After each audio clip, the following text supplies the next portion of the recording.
Bienvenue à tous et à tous pour une nouvelle vidéo à chez Lopataire. Aujourd'hui, nous allons voir un petit truc très intéressant, bien sûr. Bon, il y a eu quand même de la LED dans les années 70, quand même, hein, même 80, il faut pas croire, il faut pas se l'avouer. Hein. Surtout cette petite bonté. Vous allez voir quand même que cette horloge, c'est déjà une référence de taré, déjà. Je crois que c'est... Oh, je mets LED rouge, bon. Vous le verrez dans le truc. Mais en fait, le truc, c'est vraiment perturbant de voir le même boîtier que d'habitude. C'est une BT 659 ou compagnie, mais version LED. Alors, je vais donner déjà mon petit aperçu sur la lanterne LED. Je vous garantis déjà, elle est spéciale. Mais de taré. Pourquoi? Parce qu'en fait, il y a un truc qui me choque là-dedans. C'est que il n'y a rien de faisable.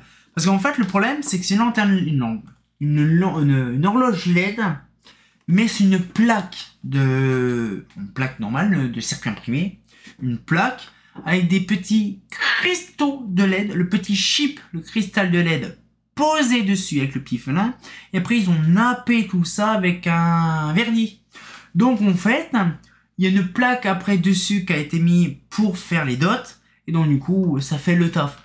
Sauf que le problème, c'est que le truc, lors que ça a été envoyé, le truc blanc qui fait les dots, c'est détaché. Et donc du coup, le truc il part dedans, et donc du coup, il a rayé une LED ou je sais pas quoi, et donc le truc maintenant, il n'y a que le haut qui s'allume, mais pas le bas, ou l'inverse. Donc du coup, la petite version, je ne sais plus c'est quoi la référence, il n'y a pas de peine. Voilà, donc Manille France, toujours la même chose. Mais par contre, celle-là est quand même spéciale.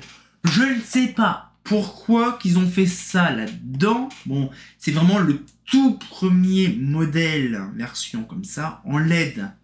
Parce qu'il faut penser que dans les années 70, la LED existait déjà, hein, même années 80. Mais d'un autre côté, c'était tellement pas poussé, il n'y avait que de la rouge. Donc ce qui fait, c'est drôle parce qu'en fait, il y a le filtre rouge, ainsi que la lampe rouge. La LED. Mais c'est quand même chelou, parce que franchement, je vous garantis, l'intérieur, c'est quand même assez spécifique. Et en fait, le truc, c'est que c'est pas une plaque en plastique différent, c'est une plaque vraiment plate. Et en fait, il y a le petit bonnet dessus qui est justement là, ici. Et en fait, le truc, c'est tellement vintage, hein, comme dire souvent. Mais c'est très perturbant de se dire, elle est très légère.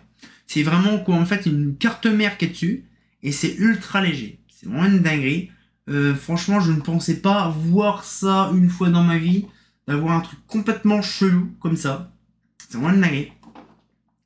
Mais par contre, c'est une sacrée dinguerie de se dire que ça existe réellement.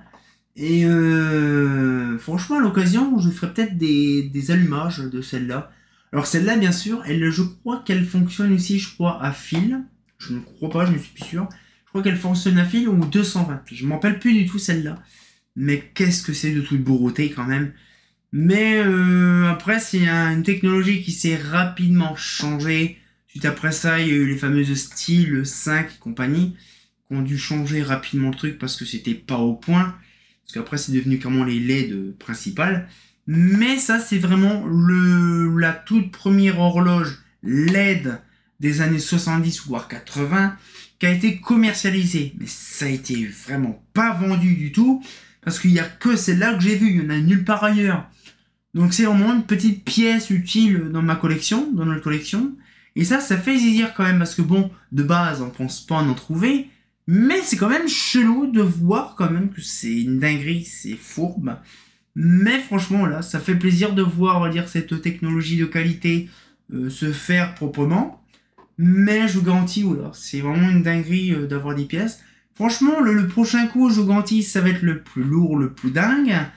Voilà, parce que là, on a fait pas mal les aiguilles, on a fait les flips et tout ça, on a fait les horloges mères, là, c'est la LED, l'ancienne. Et le prochain coup, ça sera les dots, hein, les segments. Mais ça, c'est un régal quand même de se dire que ça fait plaisir de voir ça.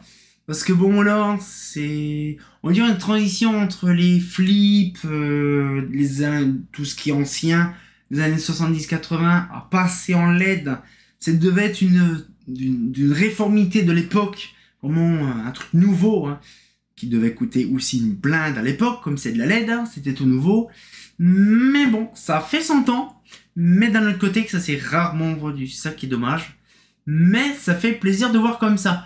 Bien sûr, petite vidéo, ça fait plaisir. Mais sur le coup, on dit que la LED date des années 70-80.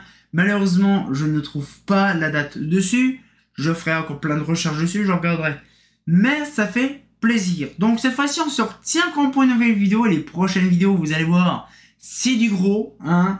Et comme de bien entendu, bah, ça fait plaisir de voir la LED. Bon, bien sûr, c'est claqué, mais bon, tant pis. Hein. Mais c'est très vieux quand même. Hein. Ah, c'est pas faux.